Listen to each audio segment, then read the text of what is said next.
Study IQ IAS, अब तैयारी हुई अफोर्डेबल।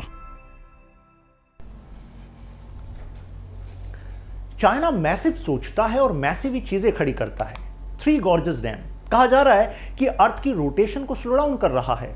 अगर हां तो कौन से प्रिंसिपल्स यहां वर्क कर रहे हैं, इसके अलावा और कौन से फैक्टर्स हैं जिससे अर्थ की रोटेशन इंपैक्ट होती है, क्वेश्चन बनता है यहां से। इसी न्यूज में जिक्र था मिस्टर सुन यत सेन का यांगजी रिवर का, तो इस पर कुछ एडिशनल इंफॉर्मेशन हमें होनी चाहिए, अंडरस्टैंडिंग कॉम्प्रिहेंसिव हो जाएगी। क्वेश्चन यहां से बना तो आपसे रुकेगा नहीं।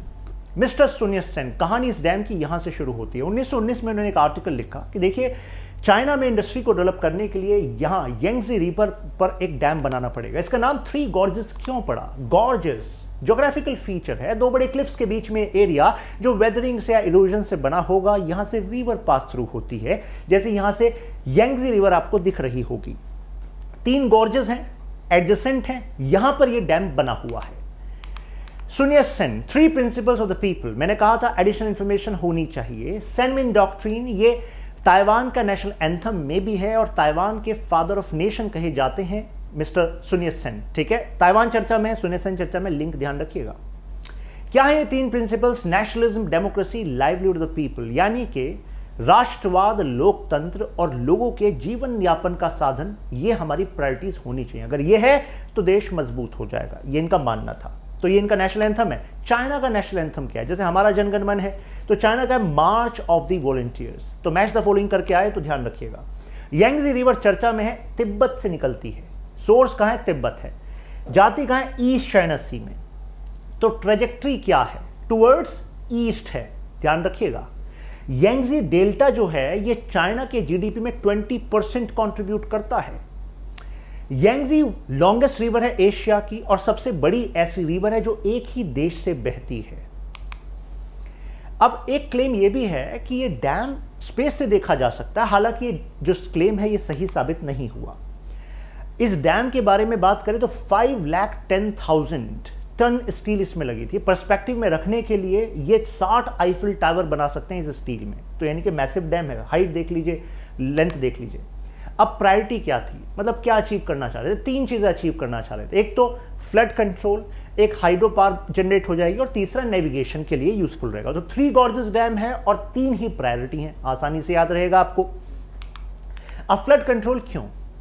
एक किस्सा है कि 1931 में 1931 में फ्लड आया यांगजी रिवर में, हर साल आता है, लेकिन उस साल 4 मिलियन पीपल डाइड, तो यानी कि मैसिव डिजास्टर था।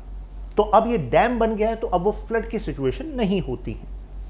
चाइना को मैन्युफैक्चरिंग में जाना था और ऐसे में भाई इलेक्ट्रिसिटी तो चाहिए, तो ऐसे में this dam is actually giving electricity all over China. Navigation improvement की वजह से एक टूरिज्म हब बन गए इसके आसपास के एरियाज, और लॉजिस्टिक्स यानी कि आसानी से सामान को इधर उधर ले जाया जा सकता है थ्रू दीज डैम्स, क्योंकि यहां पर कंट्रोल आ गया रिवर पर। नाउ जिक्र तो 1919 में हुआ था इस डैम को बनाने का, फिर उसके बाद कुछ जिक्र हुआ नहीं। फिर 1944 से 46 के बीच में दोबारा बात उठी। क्या चल रहा था इस टाइम दुनिया में? World war 2। 1945 में वर्ल्ड वॉर 2 एंड हुआ। उस टाइम पर चाइना को लग रहा था कि हम यूएस से हेल्प लेंगे, यहां पर डैम का डिजाइन आएगा और फिर डैम बनाएंगे। लेकिन वर्ल्ड वॉर 2 जैसे ही एंड हुआ, उसके बाद चाइना में सिविल वॉर स्टार्ट हो गया, तो फिर ये दोबारा ये मामला शेल्व हो गया। फिर 1994 में फाइनली अनाउंस किया गया कि अब यहां पर डैम बनाएंगे। इसके बाद तीन कंसर्न यहां पर थे, एक तो एनवायरमेंटल कंसर्न, करप्शन का कंसर्न और रीसेटलमेंट का कंसर्न। आपको नहीं लगता ये तीनों कंसर्न तो कॉमन है, राइट? जब डैम बनता है तो जाहिर सी बात है एनवायरमेंट डिवास्टेट होता है आसपास का, right? So you have to choose between ना कि इधर इलेक्ट्रिसिटी फ्लड कंट्रोल चाहिए या इधर एनवायरमेंट चाहिए, तो there is a debate between it, right? साथ में करप्शन के चार्जेस थे और रीसेटलमेंट, कितनी बड़ी मात्रा में आपको लोगों को वहां से हटाना पड़ता है। चाइना आज तक लोगों को हटा रहा है उस एरिया से, means still the process is on. Now just look at the trajectory of this Yangtze river. तो उसके तीन मेजर शहर देखिए जो उसके एडजेसेंट है। वुहान, वुहान को तो मुझे नहीं लगता आप में से कोई भूलेगा, अगर भूलता है तो पाप है ये, राइट? क्वेश्चन अगर आता है कि Wuhan is situated adjacent to Yangtze, तो स्टेटमेंट सही होगी कि नहीं होगी? बिल्कुल सही होगी। देखिए ये रहा वुहान, यांगजी रिवर के एडजेसेंट है, राइट? साथ में नैनजिंग और शंघाई, तो तीन मेजर शहर जो इसके एडजेसेंट है यांगजी रिवर के। पावर जनरेशन, हूवर डैम जो यूएस का है उससे 11 गुना ज्यादा पावर जनरेट करता है थ्री गॉर्ज डैम, और पूरे चाइना की जो मैन्युफैक्चरिंग है उसमें मेजर कंट्रीब्यूशन है इसका। एनवायरमेंट पर नेगेटिव इंपैक्ट है, जैसे वाटर पोल्यूशन। कहा जाता है कि 70% जो रिसोर्सेज हैं चाइना के फ्रेश वाटर के वो पोल्यूटेड हैं, और अब इस डैम की वजह से वो बेसिकली और ज़्यादा बढ़ता जा रहा है। तो there should be some solution in this regard. Now Chinese people are looking into it. Now इसके अलावा यही area 6400 plant species, 3400 insect species, fish species, 500 terrestrial vertebra, तो यानी कि एनवायरमेंट के लिहाज से, मींस डाइवर्सिटी के लिहाज से बड़ा इंपॉर्टेंट है। तो जाहिर सी बात है इस पर अभी नेगेटिव इंपैक्ट है। साथ में ईस्ट चाइना सी, जहां पर ये जाती है रिवर फाइनली, तो बिगेस्ट फिशरी हब है, तो कहा जा रहा है कि इसकी वजह से यहां पर भी इंपैक्ट हो रहा है। और ये रिजर्वोयर में इतने मैसिव रिजर्वोयर हैं कि इनके आसपास अपना एक माइक्रो क्लाइमेट बन गया है।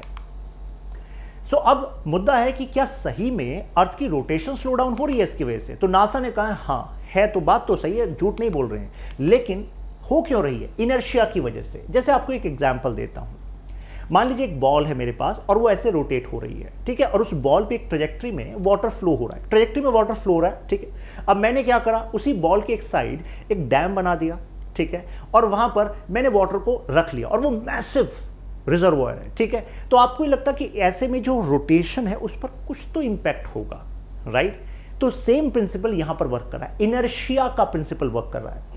When the dam is at its maximum, 42 billion tons of water यहां पर स्टोर हो जाता है। तो इसकी वजह से क्या होता है, अर्थ लॉसेस बिट ऑफ मोमेंटम, और वो कितना है, 0.06 माइक्रो सेकेंड है। तो मतलब आप बहुत बड़ा इंपैक्ट नहीं है, लेकिन है 0.06 माइक्रो सेकेंड इंपैक्ट है। This rotation of earth is actually slow down. अब और फैक्टर्स कौन से, मैंने कहा था कि अदर फैक्टर से क्वेश्चन आ सकता है, जैसे मून्स पोजीशन, अर्थक्वेक और इवन क्लाइमेट चेंज। तो ये भी वो फैक्टर्स है जिसकी वजह से कुछ स्लाइट चेंज आता है अर्थ के रोटेशन में। और इससे भी ज्यादा इंटरेस्टिंग है ये है कि ये जो स्लाइट चेंज आ रहा है, तो इससे एक्चुअली जो टाइम है, मतलब डे टाइम जो है, उस पर भी इंपैक्ट पड़ रहा है, राइट? जैसे कहा जा रहा है 1 मिली सेकेंड एवरी 5 ईयर, ये हमारा डे टाइम बढ़ता जा रहा है। नासा ने कैलकुलेट किया और कहा कि 0.06 माइक्रो सेकेंड है। जो डेटा मैंने आपको बताया नासा ने बताया, चाइना ने नहीं बताया। और साथ में नासा ने कहा देखिए अदर भी फैक्टर्स हैं, अर्थक्वेक, मून, क्लाइमेट चेंज, जो मैंने आपको बताया। तो आई थिंक अब ये आपको इशू क्लियर हो गया होगा। चलिए मिलते हैं नेक्स्ट वीडियो में, तब तक के लिए keep learning, keep growing. Study IQ IAS, अब तैयारी हुई अफोर्डेबल।